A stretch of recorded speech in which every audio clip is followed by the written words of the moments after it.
Husband refused to forgive me because of a misunderstanding and divorced me. 9 years later, he found out the truth and showed up at my doorstep. I, 38 female, got divorced from my ex-husband Nick, 40 male, almost 9 years ago. We'd been married for 3 years, and he'd been a good husband, but due to a huge misunderstanding, he left me and then served me with divorce papers a few days later. He didn't even give me a chance to explain, and so, he never found out the truth. I was so hurt by the fact that he decided that he wanted to leave so fast that I didn't contest the divorce either, and let him go. I used to be a housewife then. One day, Nick came back home to find my ex-boyfriend Joe, 38 male, in the house with me, and he turned around and left without a word. The three of us knew each other from college, and Joe and I had dated for just 3 months before I realized I had feelings for Nick. Joe had been visiting to invite me and Nick to his wedding that was going to take place in a few months, and that was it. Nothing weird or suspicious was going to happen, I'd never do that to someone else. But Nick just assumed the worst and left without a word. I tried to call after him and stop him, but he drove away as fast as he could and even blocked me everywhere, so I couldn't get to him and explain what was going on. I didn't even know where he was and spent the next 2 days sobbing and panicking. Joe had also tried to get through to Nick to explain, but even he'd been blocked. I was devastated but believed that once his anger cooled off, Nick would come back and I'd explain everything to him so that we could resume our normal lives once more. Unfortunately, that didn't happen and a few days later, he filed for divorce. I was devastated by that and didn't know what to do. I just needed a chance to explain everything to him, but he didn't think I was worthy of it, and so, with a heavy heart, I decided not to fight for my marriage anymore and let him go. I didn't contest the divorce. Once the proceedings started, I packed my stuff up and moved in with a friend for a while until I got a job and could afford a place of my own. It took a while, but I got my life back on track and didn't give myself any time to sit around and be depressed about what was happening. I was angry about Nick's behavior and will always be. I deserved a second chance or at least the chance to explain, but even after so many years of being together, he didn't think I deserved it. I felt betrayed and hurt, but I knew I had to look out for myself now. So I got a job and eventually moved into an apartment of my own as well. By then, my divorce had been finalized as well, and even though I didn't get much out of it, I was content. I just wanted to move on with my life and that's what I was doing.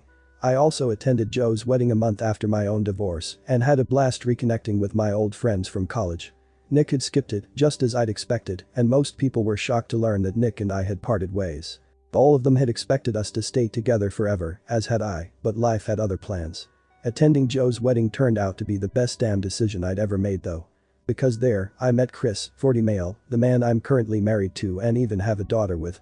We had a conversation at Joe's wedding and I did feel sparks instantly, but I held back since I'd just been through a divorce and wanted to work on myself before I rushed into anything else.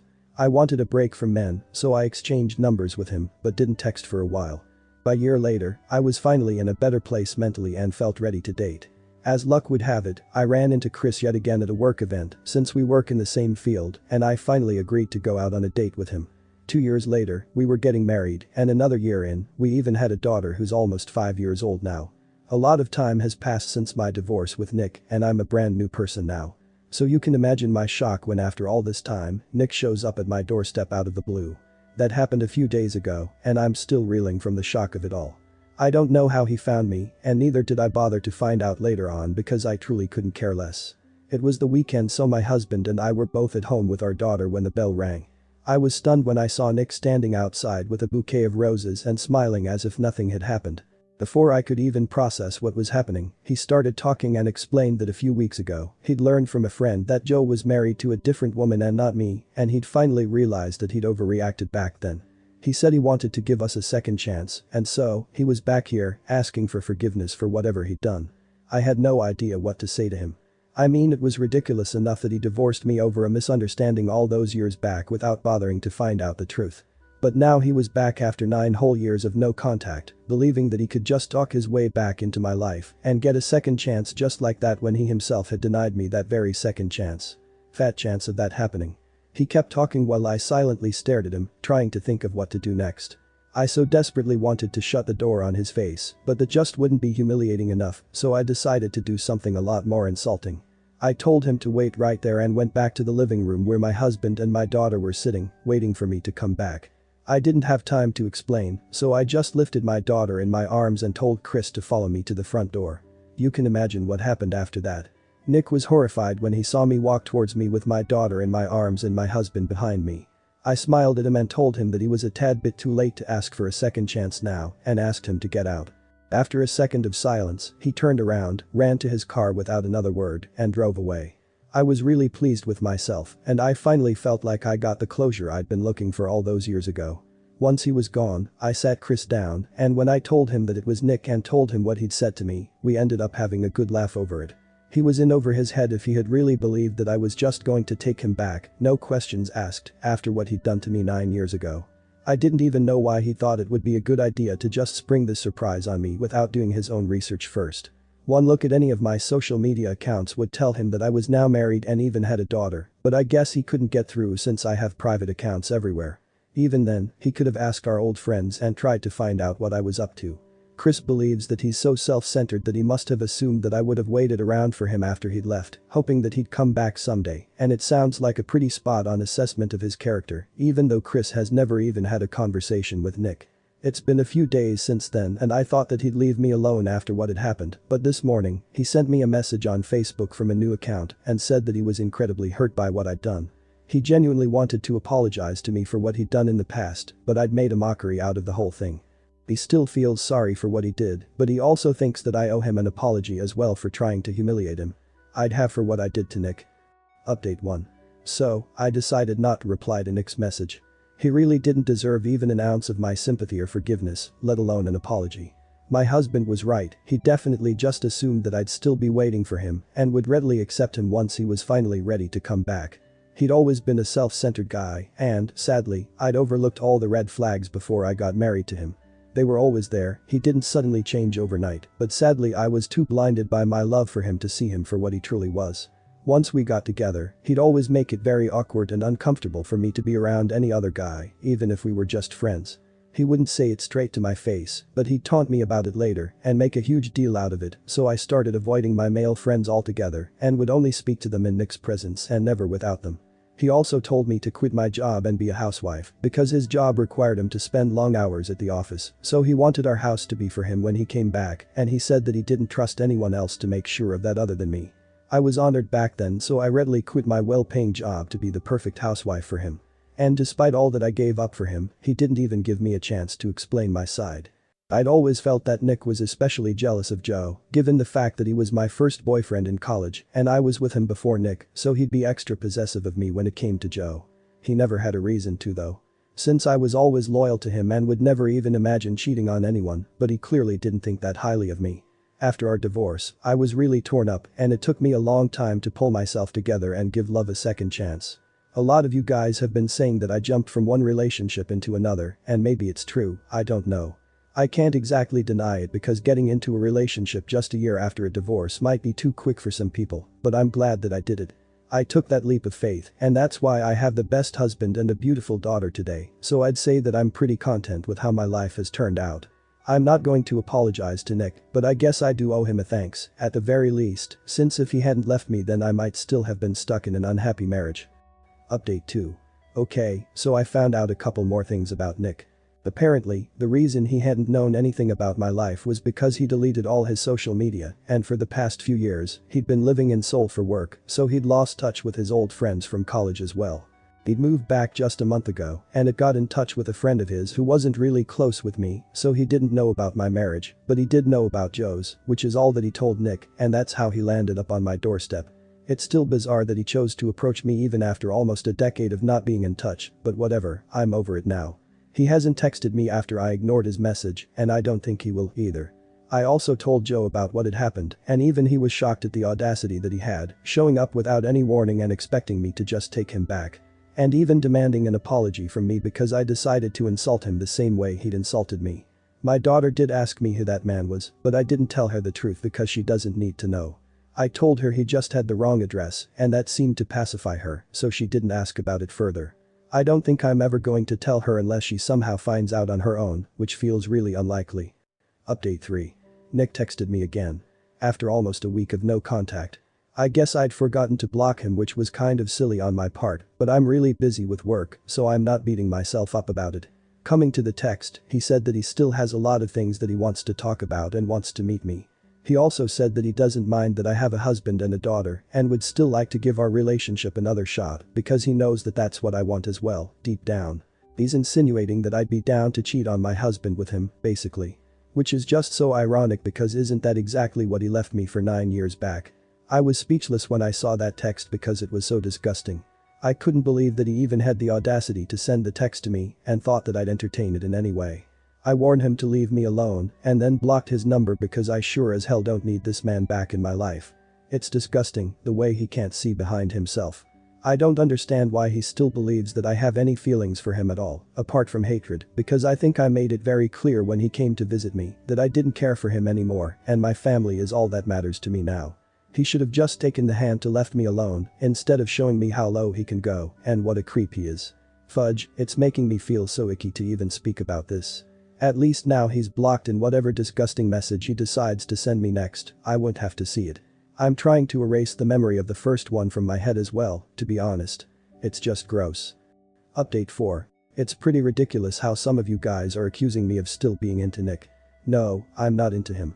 But I do hate him, which, I think, is pretty freaking natural since I was literally married to this guy before he abandoned me. And of course, I told Chris about that text. I'm not a cheater and never have been, so I definitely would share something like that with my husband. It goes without saying that I love him more than anything in the world and I wouldn't do any such thing that would put my marriage in danger. The only reason I'd even open the door to Nick in the first place is that I have a bad habit of not checking who's out there when especially my husband's home and I'm working on it. But that being said, I would never knowingly let Nick back into my life. I don't want him back in my life either, so it's sickening that people are accusing me of doing that. I hope this clears things up. Update 5. So Nick dropped by again and I didn't open the door this time without checking who it was first, luckily. My daughter was out with my husband to meet his parents and I was supposed to accompany them, but I got caught up with work. When I realized it was Nick standing out there, I told him through the door that he needed to leave and that he wasn't welcome here anymore. I thought I'd made myself pretty clear when I said that and it meant that he was supposed to leave, but he refused to listen. He told me that he was in town just for a couple more weeks and then he'd be in another country. I was confused as to why he was telling me this since I didn't really care, but then he said that this would be convenient for us. He said that I didn't need to fight it anymore and that we could finally get together now. I couldn't believe that he was standing right outside my house and asking me to cheat on my husband. I was appalled and disgusted and immediately said that he had 3 seconds to leave or else I'd call the police. Once again, he didn't take it seriously and decided to stay, so I ended up calling the police and they had to take him away. I'm glad my daughter wasn't there to witness it, but I did call my husband up immediately. Chris came back within half an hour and made sure I was alright. And I was okay, just a little shaken by what had happened. I don't even know how he'd found out where I lived. The friend who told him about Joe being married to someone else wasn't even close enough to me to know that I was married, let alone know where I lived, so it couldn't have been him. But now I'm feeling weird and uncomfortable in my own home and I hate it. I'm lucky that he's here only for a few more weeks and I'm counting on that to make him stay away. It isn't even myself that I'm worried about the most, it's my daughter. I'm not saying that he'd put us in danger, he doesn't seem psycho yet. But I surely wouldn't put it past him. Even today, while I was hiding out in the living room and waiting for the cops to arrive, he was begging me to give him one chance. He thought I was bluffing about the phone call and didn't buy it, even though he'd heard me reporting him on the call. I think that's just him being super delusional. Right now, my husband and I are considering increasing up the security and we're going to speak to his uncle who works in the police and get his advice on what to do next because this just took a super weird and creepy turn. I don't want to stick around to find out what he does next. Update 6. I think I found out how Nick traced me. I talked to a couple of my college friends and one of them happened to give out my address to Nick's old friend. She apologized to me several times when I told her what had happened and said that she'd forgotten to ask me first. I'm obviously still pissed about it because her forgetfulness has led to a crap load of problems for me now. I'm taking a breather from this woman now because what she'd done was immensely stupid. You don't just give out people's addresses without asking them first. I think even second graders would know something as basic as that. I haven't heard from Nick after he was escorted off our property by the police, but we're still considering moving just in case he was lying about being here for only a few more weeks. Chris and I don't want to risk anything, especially since our daughter goes to school nearby and I'm feeling incredibly paranoid and anxious about how the situation has turned out. So we're still considering a move and the only thing holding us back, ironically, is our daughter. She loves our home and has been very upset ever since she learned that we might have to leave. So any tips on how to deal with this are welcome. Until then, we're just trying to figure out a way to make this work for us right now without compromising on our safety. Update 7. Nick has moved to Canada and I've confirmed it with multiple people, so I know he's gone for sure. He's back on social media again, so that's how they all know what he's up to. He had texted me once after I'd called the cops on him, only to tell me that he still believes something could have happened between us that day, but I was just too scared to let myself do anything. He told me that he'd wait for the day I'd realize, just like he did, that I still loved him and that my husband was just an obstacle in our way and nothing more. He even said that he'd be willing to adopt my daughter to show how devoted he was to me and sent me his address in Canada so I could reach out to him whenever I felt I was ready.